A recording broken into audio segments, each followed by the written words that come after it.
नमस्कार दोस्तों, स्वागत है आपका द ग्राउंड रिपोर्ट में। मैं हूं समीर आत्मज मिश्र। राहुल गांधी इस समय 2 दिन के दौरे पर अमेरिका में हैं।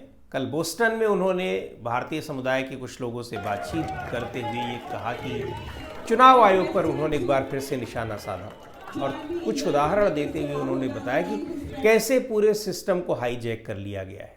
चुनाव आयोग की मदद से एक ही पार्टी की सरकारें बनाने का खेल किस तरह से चल रहा है।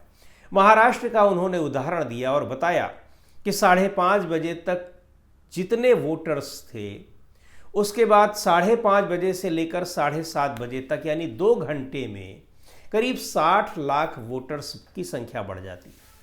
कहाँ से ये बढ़ गए, ये पूछा गया। पार्टी ने चुनाव आयोग से पूछा। चुनाव आयोग के पास कोई जवाब नहीं था और बताने को भी तैयार नहीं कि क्या हुआ, कैसे हुआ।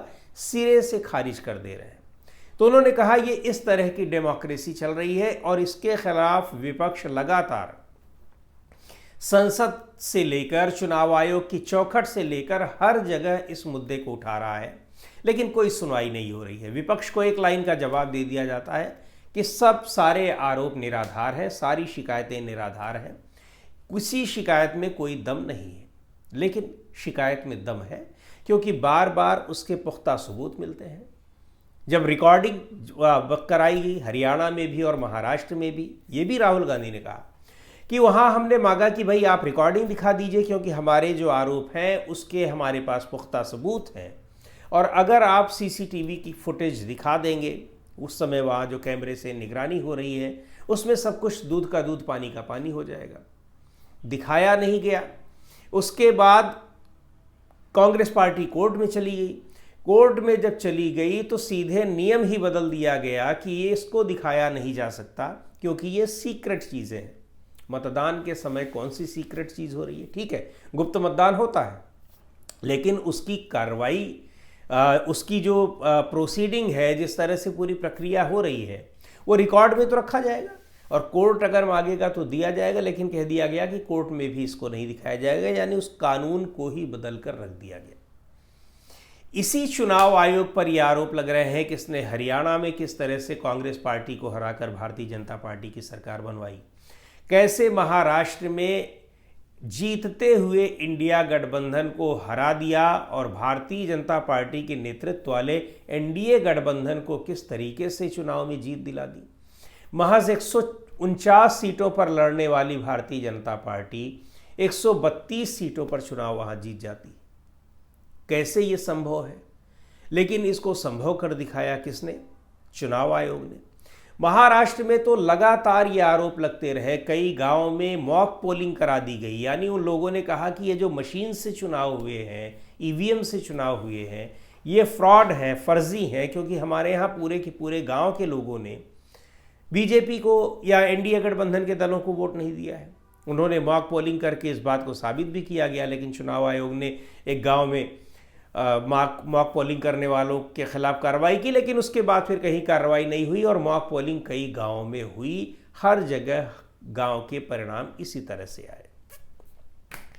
अब दिक्कत यह है, एक बहुत बड़ी दिक्कत इन सारी चीज़ों का, यानी चुनाव आयोग पर यह आरोप कोई बहुत नए नहीं है, लगातार लग रहे हैं। और अब तो इसमें एनडीए के घटक दल, जो शामिल घटक दल हैं, वो भी सामने आ गए हैं। बीजू जनता दल लंबे समय तक एनडीए का घटक दल रहा, लेकिन बीजू जनता दल भी कह रहा है कि हाँ, ऐसे ही हम भी हारे हैं इसी तरीके से। जैसे अरविंद केजरीवाल कह रहे थे दिल्ली में, उन्होंने भी चुनाव से पहले ही सारी बातें कह दी। लेकिन और बहुत पहले जब महाराष्ट्र में चुनाव हो रहे थे तो राहुल गांधी के साथ प्रेस कॉन्फ्रेंस की थी सुप्रिया सुले और संजय राउत ने, जो शिवसेना के नेता हैं। संजय राउत ने बहुत ही स्पष्ट तरीके से कहा था कि चुनाव आयोग के पास 39 लाख वोटर्स ऐसे हैं जिनका कोई अता पता नहीं है, और ये वोटर्स ऐसे हैं जो महाराष्ट्र में वोट डालेंगे, वही हरियाणा में वोट डालेंगे, वही दिल्ली में जाकर डालेंगे, फिर वही बिहार में जाएंगे, उसके बाद वही पश्चिम बंगाल और फिर उत्तर प्रदेश। यानी ये घूमते रहते हैं। इनका कोई ना आधार कार्ड है, इनका मतलब है सब कुछ, उनका वोटर आईडी कार्ड बना हुआ है, लेकिन सब फर्जी है और ये कहीं अस्तित्व में नहीं है। यानी कार्ड तो बन गया है लेकिन वो कोई है नहीं ओरिजिनल में, वास्तविकता में। और ऐसे लोग हैं जो घूमकर हर जगह वोट डाल आते हैं और यही वोट होते हैं जिनको चुनाव आयोग बाद में 5:30 बजे तक या उस दिन तक जो आंकड़े देता है उसके बाद जब 2 दिन बाद जारी होते हैं आंकड़े, तो ये बढ़े हुए आंकड़े तभी आते हैं। इतना बड़ा फ्रॉड। और इसका एक और प्रमाण क्या है, अभी 2 दिन पहले एक इंस्पेक्टर को वहाँ पर निलंबित किया गया, सस्पेंड किया गया। वो कह रहे हैं कि मैं तो चुनाव की ड्यूटी में था बीड ज़िले में, वहाँ धनंजय मुंडे चुनाव वहाँ से लड़ रहे थे और धनंजय मुंडे के लोगों ने हमारे अकाउंट में 10 लाख रुपए डाल दिए इसलिए कि आप ईवीएम से दूर हट जाइए, आप उसके पास मत रहिए। ईवीएम के साथ जो कुछ हो रहा है आप मान लीजिए कि आपने कुछ देखा नहीं है, कुछ सुना नहीं है, और इसके लिए उन्होंने 10 लाख रुपए उनके अकाउंट में डाल दिए। नहीं कि ऑफर किया, डाल दिया। चुनाव के समय संजय राउत कह रहे थे कि 25 करोड़ रुपए एक कॉन्स्टिट्यूएंसी पे खर्च किए जा रहे हैं भारतीय जनता पार्टी की ओर से। तो ऐसे ही खर्च किए गए होंगे। ये सवाल उठ भी रहा है कि जब एक इंस्पेक्टर को 10 लाख रुपए दिए गए सिर्फ इसलिए कि वो ईवीएम के पास न खड़ा रहे, तो फिर खर्च का अनुमान लगाया जा सकता है कि कितना खर्च किया गया। लेकिन मजे की बात यह है कि ये जब सारे आरोप चुनाव आयोग पर लग रहे हैं उस समय बीजेपी जबरदस्त तरीके से तिलमिलाई हुई है। और पहले भी ऐसा हुआ है कि चुनाव आयोग पर लग रहे हैं और परेशान बीजेपी हो रही है। तो भाई बीजेपी ठीक है, इसलिए तो परेशान होना चाहिए क्योंकि इन आरोपों के बाद, इन चुनावी प्रक्रियाओं के बाद जीतने वाली पार्टी तो भारतीय जनता पार्टी ही है। लेकिन इसके पीछे कारण और भी है। तिलमिलाई इसलिए है कि ये इतना बड़ा फ्रॉड जो महाराष्ट्र में हुआ चुनाव में, और यहाँ तक कि लोकसभा चुनाव में भी फ्रॉड हुआ है, ये आरोप लग रहे हैं। हरियाणा में हुआ, उसके बाद ये लगातार ये आरोप लगते रहे हैं। इन्हीं आरोपों को दबाने के लिए तो इतना बड़ा यहाँ पर ये कहा जा रहा है कि नाटक रचा गया। सुप्रीम कोर्ट पर हमला कराया गया भारतीय जनता पार्टी के सांसदों से। हमला कराने का मतलब ये है कि उन पर उनकी आलोचना की, उन्हें उनके लिए अपशब्द कहे। जी हाँ, मैं निशिकांत ठाकुर की जी हाँ, मैं निशिकांत दुबे की बात कर रहा हूँ जो गोड्डा से सांसद हैं झारखंड के।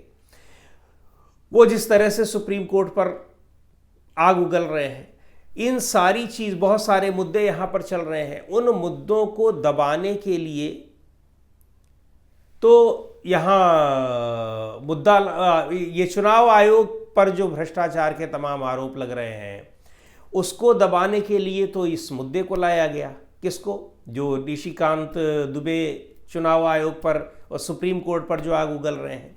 लेकिन राहुल गांधी ने उस जो एक कह लीजिए कि आग बुझी हुई थी उसको फिर से वहां पर आग लगा दी। तो आग लगाने से तिलमिलाए हुए भारतीय जनता पार्टी वाले हैं, क्योंकि हर जगह उनकी सरकार बन रही है। कल से, जब से ये बयान आया है तब से लगातार भारतीय जनता पार्टी के नेताओं के बयान आ रहे हैं, ट्वीट्स आ रहे हैं, उनको देशद्रोही बताया जा रहा है कि भारत से बाहर जब जाते हैं तो वो भारत की बुराई करते हैं। अरे भाई, इसमें बुराई क्या है? वो कह भी रहे हैं कि हमारी बात वहां पर ना तो चुनाव आयोग सुन रहा है, न सरकार सुन रही है, न संसद में हमको उस पर बोलने दिया जा रहा है। और यहां तक कि हम अपनी आवाज अगर बुलंद करते हैं तो उस आवाज को आगे तक पहुंचाने वाला मीडिया भी साथ नहीं दे रहा है। तो हम करें क्या?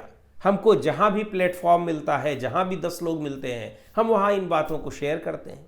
तो यही बात राहुल गांधी ने वहां अमेरिका में जाकर कही, और अमेरिका में वही बात अगर वो कह रहे हैं तो वो भारतीय जनता पार्टी के लिए देशद्रोही हैं, देश के खिलाफ काम कर रहे हैं। तो देश के खिलाफ काम नहीं कर रहे हैं, वो देश की सरकार के खिलाफ काम कर रहे हैं। सरकार के खिलाफ वो बता रहे हैं कि सरकार कहाँ गलत है, इसको खिलाफ काम करना भी नहीं कहते हैं।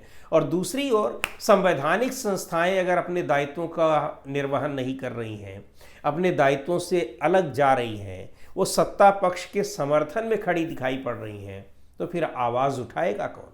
आवाज़ उठाने वाला विपक्ष होता है, आम लोग होते हैं, मीडिया होता है, और कौन उठाता है? तो ये सारी आवाज़ें वहाँ से उठ रही हैं। और इसमें बीजेपी परेशान हैरान इसलिए है क्योंकि चुनाव जीतने का जो उपक्रम करता है चुनाव आयोग, उसमें चुनाव जीतने का काम भारतीय जनता पार्टी ही करती है। तो जाहिर सी बात है कि उसको तकलीफ होगी, परेशानी होगी, और वो राहुल गांधी पर हमलावर है कि वो देश के खिलाफ बात कर रहे हैं। तो दोस्तों, आज की इस वीडियो में इतना ही। अगले वीडियो में फिर मिलेंगे एक नए विषय के साथ, एक नए मुद्दे के साथ। द ग्राउंड रिपोर्ट के यूट्यूब चैनल को आपने अब तक सब्सक्राइब न किया हो तो ज़रूर कर लें।